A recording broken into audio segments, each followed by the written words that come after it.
All right, welcome to another episode of the Es Una Final podcast. We are up and running again. This is a time we all love, a Real Madrid game every 3 days. We just had a pretty difficult game against Inter Milan that Real Madrid won in the Champions League match day one. Now we are back in La Liga match day five. Real Madrid. Pretty much have their biggest challenge so far this season. And to talk about all of this, to preview the game, I have Charlie with me. Charlie, welcome to the show. Thank you so much. Lovely to be on. Looking forward to a very big match this weekend. Should be a ton of fun. Yes, of course. And obviously Valencia. I'm guessing at least they'll get 4 or 5 penalties this time Oh, around, sure. Yeah, just yeah. just to better last season. Carlos Soler. Yeah. They'll Yeah, be banging Carlos him in. Soler for the Pichichi after this game for sure. And all right, but just to build up a prelude to this game, Charlie, why this game is even more so important for Real Madrid, apart from just facing Valencia, historically big La Liga rival. I think Madrid's schedule has been weird this season. Like obviously for the Bernabeu renovations, they had to play the first 2 games away from home. Then they play one game at home, and then a couple of big away games once more. After this game, Madrid has, I think, Mallorca, Sheriff, and Villarreal. If I'm Yep, not that sounds right. saying anything wrong. So after that, they kind of ease into 3 games at the Bernabeu again. But before that, this is a big game, and it's imperative that Real Madrid win this game, not only to keep their hold on to the top spot of La Liga, and as a matter of fact, they're going. The 2 top teams right now are going to be facing off on Sunday. So yeah, just not for facing Valencia, the big rival, but also to settle into that 3 home game phase with some confidence behind their back. I think this game is ever so important for that. What do you think? Most definitely. Yeah. This is a big momentum game for the two top teams in the league. I mean, Mhm, if Valencia wins this, they are. I don't want to toss them out as a legit title contender at this point, but I mhm, mean, 5 games in, they'll be top of the table. They have the tied highest goal difference with Real Madrid this season. They have mhm, 9 goals, only conceding 2.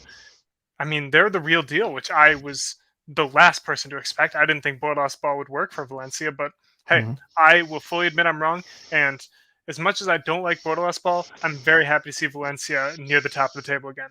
Obviously, historic team, so it's good to see them back in the success range. Yes, and that is I think a nice point for us to dive into some of the tactics of this game. Ancelotti's second stint at Real Madrid, it has been pleasant to watch from a offensive point of view, of course, in La Liga especially, Hmm. but defensively, this team seems to have be a completely different team than what we saw from Zidane in the last 2 seasons. Because even against Inter Milan, you guys spoke about this game obviously in the review podcast as well, you and Michael. Just to bring a little bit of that one more time, that Madrid's defensive struggles seem to be, to me at least, from a lack of defensive preparation as well. Ancelotti previously has been a manager who would rather focus too much on his team and not at all on the opponent at times. And I saw a case of that against Inter Milan. Simone Inzaghi, I think, pretty much outplayed Real Madrid in the first half at least, but in the Hmm. second half, of course, Inter pressed so much, Real Madrid came back. Again, we are now against Valencia. We are once again coming up against a team who are tactically unique on their own because of their manager and what kind of style he plays. And I'm actually, I would say I am worried that how much unique tactical preparation Ancelotti would have for this game, because this is something he is not known for. His teams, Hmm. especially his Real Madrid teams, have been just like no matter what you do, the opponent will just outscore you. As simple as that.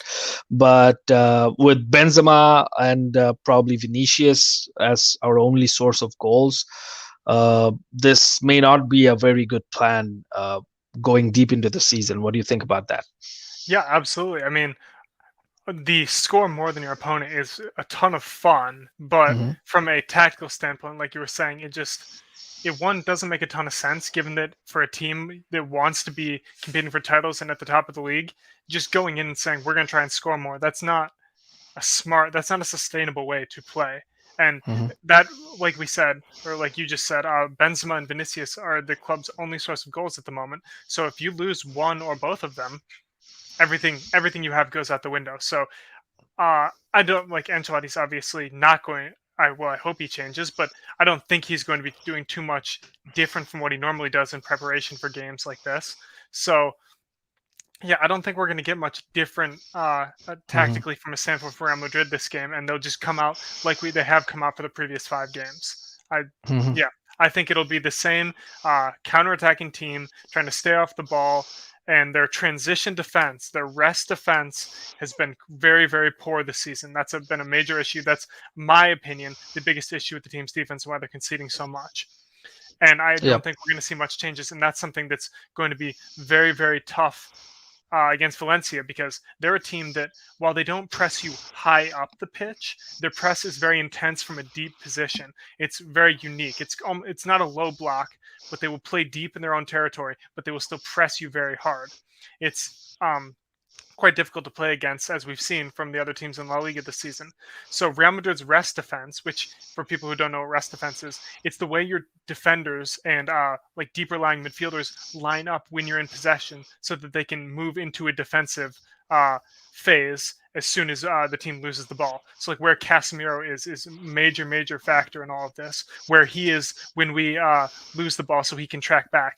Yeah, Real Madrid's rest defense in this match is going to have to be on point, because if they want any chance of stopping Valencia and Gonzalo Guedes, who's been probably the best player in La Liga this season, he's been fantastic for Valencia. If they want any chance of stopping him, which is going to be a key talking point later, I have some stuff about Guedes I want to talk about, but stopping him is pertinent in this match, and Casemiro and the rest defense need to be fantastic to lock him down.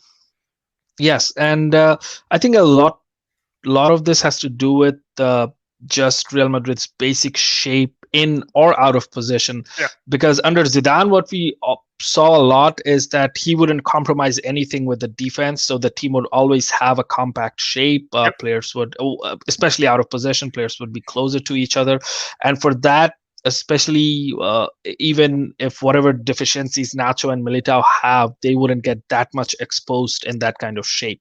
But with Ancelotti pressing even higher up, pressing wider at times, I think it's difficult for these players to get back into position, what you said about rest defense, and that is making the team suffer. And especially like Casemiro is such an interesting profile for Real Madrid. He is like on his day, or even not even on his day, he's probably the most important player in the team, and at the same time he's probably the biggest liability on the team, especially when he's on the ball. This amazes me, also this frustrates me, that he has got such a different profile. Well, if he's fit, he has to start, because without him the team's defense eventually suffers so much. But I don't really see Casemiro involved in a possession-based build-up in this team, or in any team, to be honest, because he's just not that player. And it's also a bit frustrating, even more so because it's been a while. He's been a top player for quite some time, and even though not having that thing in his arsenal to be a better ball player, and in the end, it kind of frustrates me. I absolutely agree. Yeah. Before moving on more Real Madrid stuff, I just want to pull out this graphic that I put on YouTube, on Twitter just a few minutes ago. So these are the last 2 games that Valencia played, and they won quite significantly against Alaves and Osasuna. Our viewers or our listeners who are not seeing this, what we have on screen, you will do when we have the YouTube version of the podcast up on our screens. We basically have the pass network of Valencia for the last 2 games. So Charlie, what interests me the most is that there is a specific pattern in this pass network that I can see, that the 2 center midfielders, they stay really close to each other. And for the Osasuna game, this was Guillamon and Daniel Vaz. I'm not entirely sure if those two players are the ones who were this close to each other against It is. Alaves. Right. Yep. It is. Okay.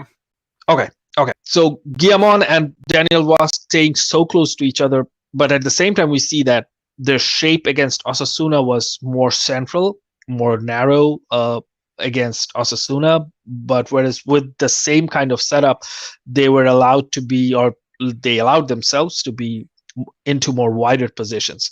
So this, although may not be ideal for every context, but this is the kind of things that worry me when I'm seeing this team as Real Madrid's opponents, because we know that we don't have the culture with Ancelotti to have that kind of specific tactical preparation against these kind of teams.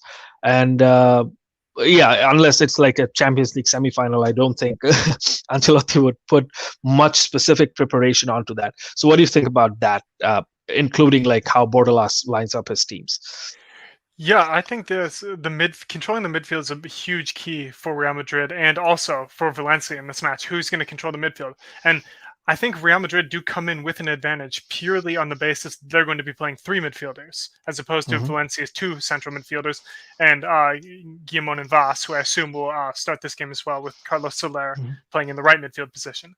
So Real Madrid are going to have to figure out, one, how they try and play through these two midfielders and through Valencia's high press, and how they can create space in their compact 4-4-2, and as well how they can keep these midfielders from getting on the ball in space, in possession, and turning and dishing the ball to the fullbacks and to the wide midfielders.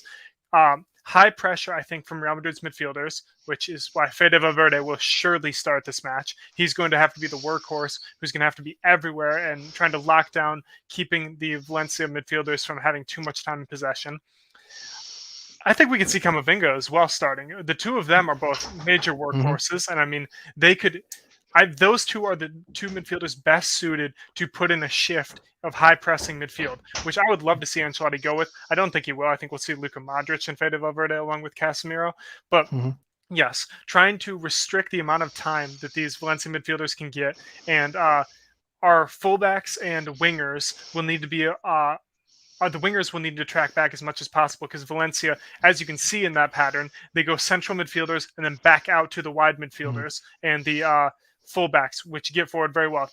Thierry Correa, the right back, is very, very good at getting forward, as you can see in both of those graphics right there. He is a key factor, and whoever's playing left back, I'm assuming it'll be Nacho, but he'll have to be on his best positional awareness to try and take care of that. So yes, dominating the midfield is key for this match, and pressing their midfield high will be very big for Real Madrid.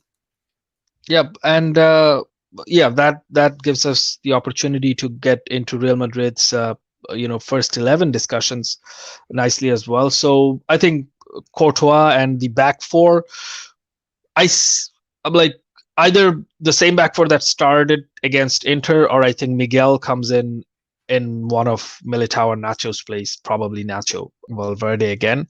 And in the front line, well, like our Belgian winger might get back into the starting 11 with Vinicius and Benzema. But I'd actually like Real Madrid to go with a four-man midfield with Camavinga and Modric and just play Vinicius and Benzema up top. What do you think about that? Absolutely. I would love a 4-4-2 diamond. I don't think it's going to happen, but I would. I think that would be their best course of action for this match. I think, yeah, like you said, the back line, I think it'll stay the same from the Inter Milan match with Nacho at left back. I think they'd be better off having Alaba at left back, just because of trying to take advantage of space on the wings against Valencia and trying to maybe put in crosses from deep, because Alaba is just fantastic at that. But yeah, I think Nacho will start at left back. Yeah, I think we'll see the midfield three I said, Modric, Fede, and Casemiro. But again, would love 4-4-2 diamond, like you said. Dominate the midfield as much as possible. Get as many guys trying to clog that area would be fantastic. Yeah, and Vinny and Benz up top. I think, like I said, it'll be a 4-3-3. I think Rodrigo will start on the right. I don't think Hazard is too much in favor for Ancelotti at the moment, which we saw against Inter Milan, which was very curious, because his post-match thoughts, he just said he didn't feel like bringing him on. He didn't think he was the right fit, which is very curious. So yeah, I think Rodrigo, especially after coming off the goal in the Inter Milan match, I think he'll be rewarded with a start. this game. Yep. And we saw Rodrigo coming on and not our Belgian winger. We saw Asensio coming on really late in the game at that point, pretty much to like waste time probably or something like that. And Isco didn't even feature in the last 2 games. So it's surprising to see Ancelotti counting so much on his youth players rather than players he have known before, like for example Isco. And I think this is a warning for all of the underperforming players that you get into the starting lineup based on merit, unless you're someone like probably Luka Modric, but like, well, he always gets on the team sheet based on merit anyway. But Luka Modric or Benzema, Courtois, someone like that. So yeah, it's some of his selection decisions have really surprised me this season. I think the most curious decision he has made so far to me has been starting Nacho at left back against Inter. I did not see that coming. We had a Bengali podcast with the Peña Madridista Bangladesh, the official supporters club in Bangladesh. We were having a podcast with them before the game, and someone actually made a comment that El Chiringuito is already reporting that Nacho will be at left back, and we're like, no, that's just like, how would you even know? And if Alaba is playing and Nacho is playing, Alaba is definitely going to be left back. But then we see Nacho at left back. Before going to Valencia's tactics and their first 11, I want to bring this very small, probably going off the track as well, very small thing that under Ancelotti, we're seeing these things about the media. So when Ancelotti said that he's going to play Asensio in a 3-man midfield, or he would try Asensio as a midfielder, I think AS reported that the day before. And again, when Nacho was supposed to play at left back, I think El Chiringuito published that an hour and a half before the game. So these things do worry me because I'm pretty sure Ancelotti did not call a journalist and told him that, hey, listen, I'm gonna play Asensio as a midfielder now. Ancelotti only said that out loud in a official press conference, and I'm pretty sure he didn't call Pedro Roll and said, all right, I'm gonna start Nacho left back today.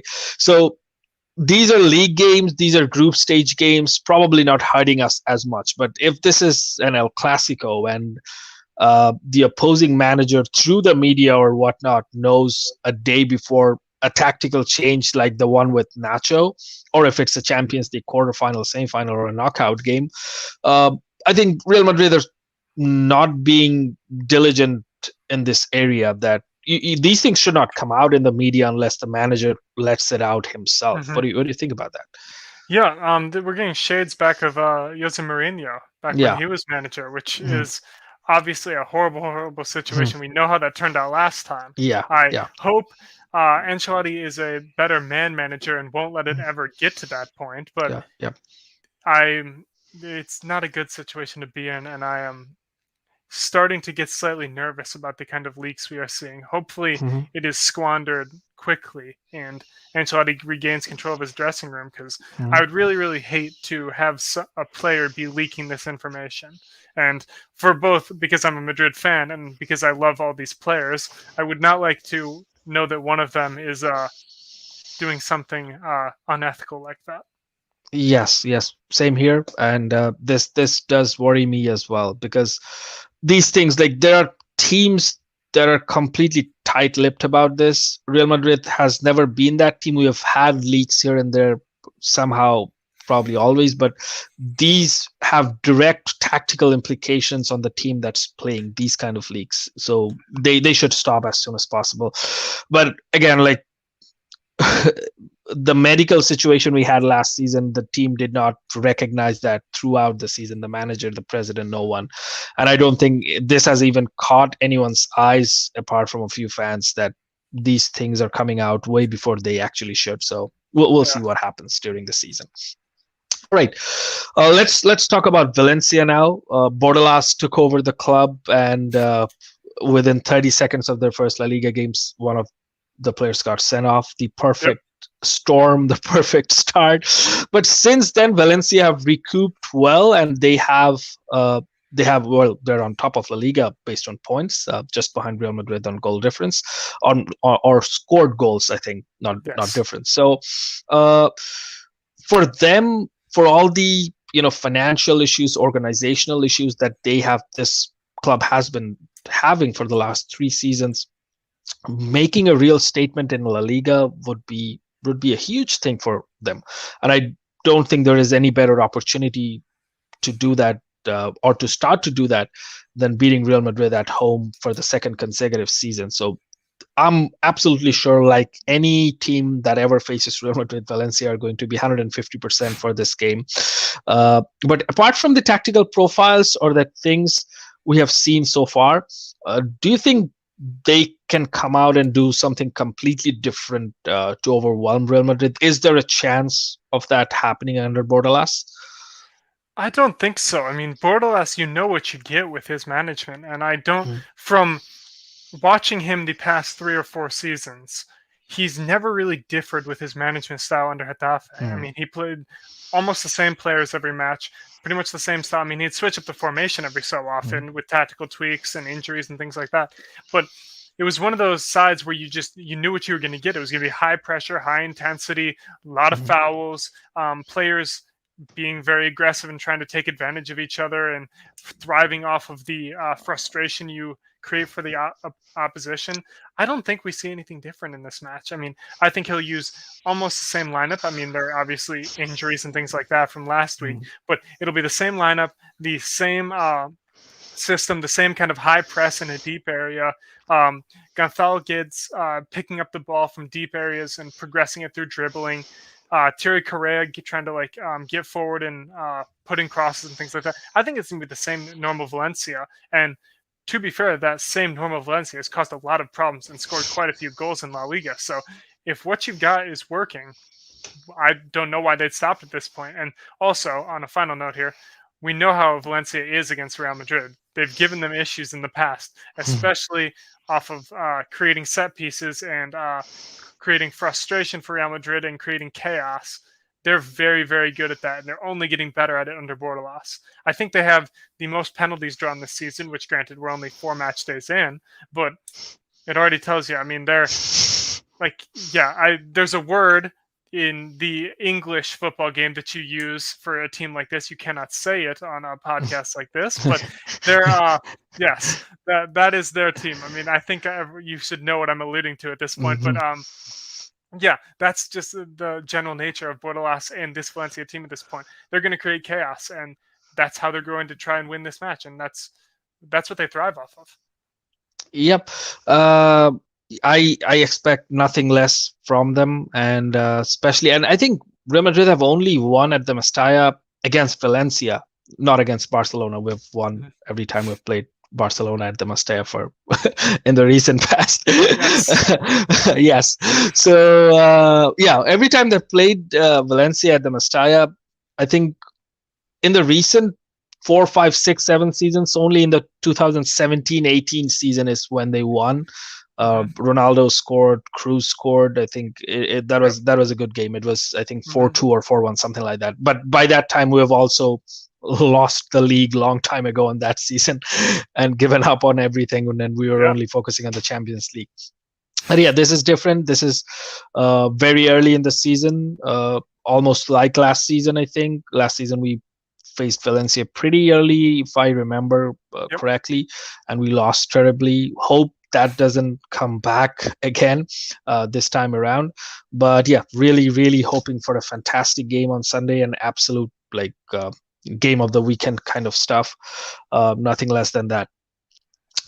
Anything else you wanted to add or finish up on, Charlie, on this game? I'll quickly toss out my Valencia lineup, and then I just have one more thing. So goalkeeper will be Mamad Dashvili.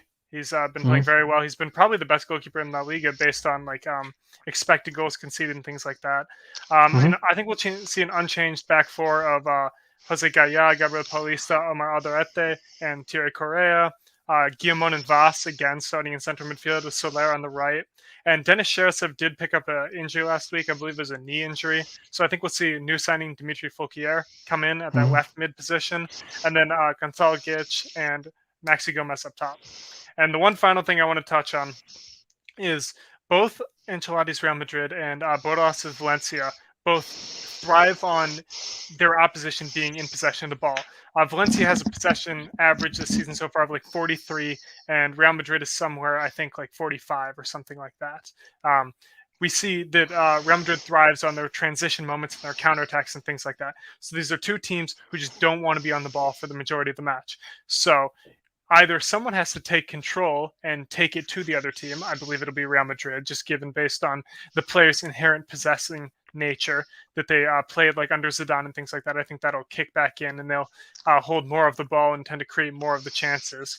I could also see Valencia do it, though. I mean, it could go either way. It depends on how the match starts. So whoever ends up taking the game to the opposition early on sets the tone of the match. I think that will be very, very telling. And if, I could see Valencia start very, very well and control the entire first half, probably grab a goal, and then Real Madrid will have to start the second half very well, like what we saw against Celta Vigo in this past weekend, where it's some halftime adjustments that really change the game. That's what I'm thinking for this match. Early start will determine who's going to get the 3 points here, or could potentially do 1 point either way. Yeah, and I think if Real Madrid goes down early, it's going to be even more difficult to come back in this game, especially like they're playing away from home. Valencia will have more crowd, more energy in the stadium, and yeah, Real Madrid will pretty much have like everything against them. And is Gonzalez or Hernandez refereeing this game? I don't know who's the referee. I'm not sure. I don't know. Let me quickly check, because if it's Hernandez, man, I'm not gonna even bother watching this game. No, it's Pablo Gonzalez Fuertes. Real Madrid in La Liga has suffered under everyone, so it's okay. All right. Yep, that's pretty much from us. It's been a riveting episode. We've talked a lot about both teams' tactics. We'll see who comes out on top on Sunday. This episode, the audio will go live on Saturday evening in Spanish time, and the video will go up on Sunday before the game, of course. Thank you so much, everyone who listened to us, was following us, was watching our podcast. Do follow us at S Una Final Pod. There's tons of games to cover. We'll be back. We'll be right back soon with another episode. Until then, everyone stay well and stay healthy. We'll see you the next time. Yep. Thank you.